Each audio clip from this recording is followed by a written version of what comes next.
Hi, it's Mutiara Nabila Khoirotun hisan, and I'm gonna read Rumplestiltskin by the Brother Grimms.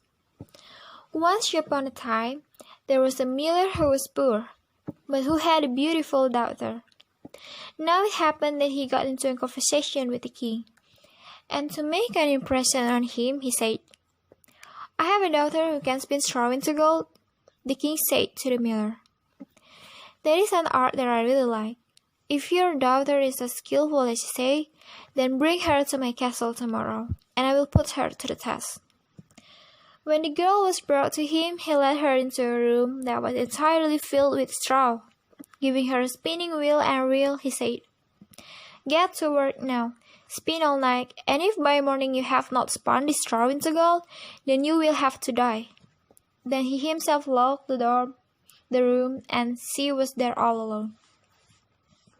The poor miller's daughter sat there, and for her life she did not know what to do. She had no idea how to spin straw into gold. She became more and more afraid and finally began to cry. Then suddenly, the door opened. A little man stepped inside and said, "Good evening, Mistress Miller. Why are you crying so?" "Oh," answered the girl, "I'm supposed to spin straw into gold, and I do not know how to do it." The little man said,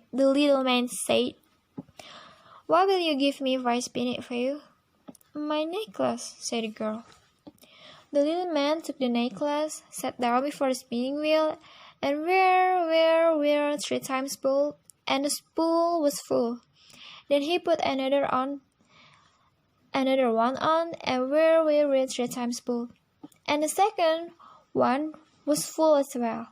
So it went until morning, and then all the straw was spun, and all the spool was filled with gold.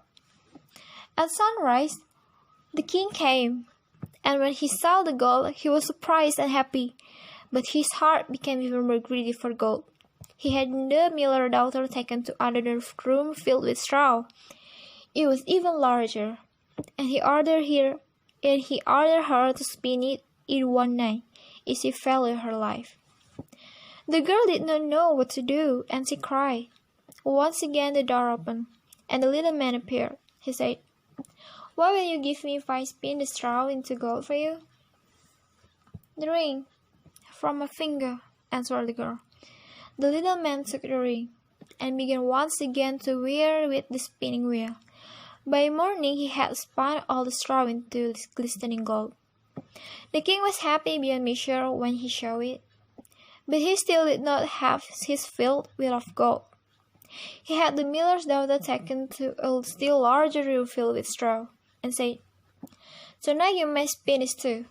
If you succeed, you shall become my wife." He thought, "Even she is only a miller's daughter, I will not find a richer wife in all the world." When the girl was alone, the little man returned for the 3rd time. He said, "What will you give me if I spin the straw this time?" "Oh, I have nothing more than I could give you," answered the girl.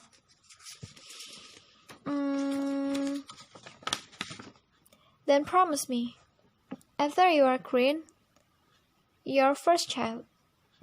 "Who knows what will happen?" said the miller's daughter. And not knowing what else to do, she promised the little man what he demanded. In return, the little man once again spun the straw into gold. When in the morning the king came and found everything just as he desired, he married her, and the beautiful miller's daughter became queen. A year later, she brought a beautiful child to the world. She thought no more about the little man, but suddenly he appeared in her room and said, "Now give me that which you promised." The queen took fright and offered the little man all the wealth of the kingdom if he would let her keep the child.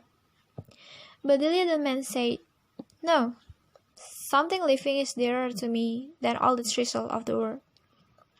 Then the queen began lamenting and crying so much that the little man took pity on her and said, "I will give you 3 days' time. If by then you know my name, then you shall keep your child." The queen spent the entire night thinking all of the names she had ever heard. Then she sent a messenger into the country to inquire far and wide what other names there were. When the little man returned the next day, she began with Kaspar, Melchior, Belzer, and said in order all the names she knew. After each one, the little man said, "That is not my name." The second day, she sent inquiries into the neighborhood as to what names people had. She recited the most unusual and most curious names to the little man. "Is your name perhaps Bestrip, Molten Calf, or Old Leg String?" But he always answered, "That is not my name." On the third day, the messenger returned and said, "I have not been able to find a single new name, but when I was approaching a high mountain in a corner of the woods, there was the fox and the hare say good night. I saw the little house. A fire was burning in front of the house, and altogether comical little man was jumping around the fire, hopping on one leg and calling out, 'Today I'll bake, tomorrow I'll brew, then I'll face the queen, you child. It is no good that one new. Rumplestiltskin is my name.'" You can imagine how happy the queen was when she heard the name.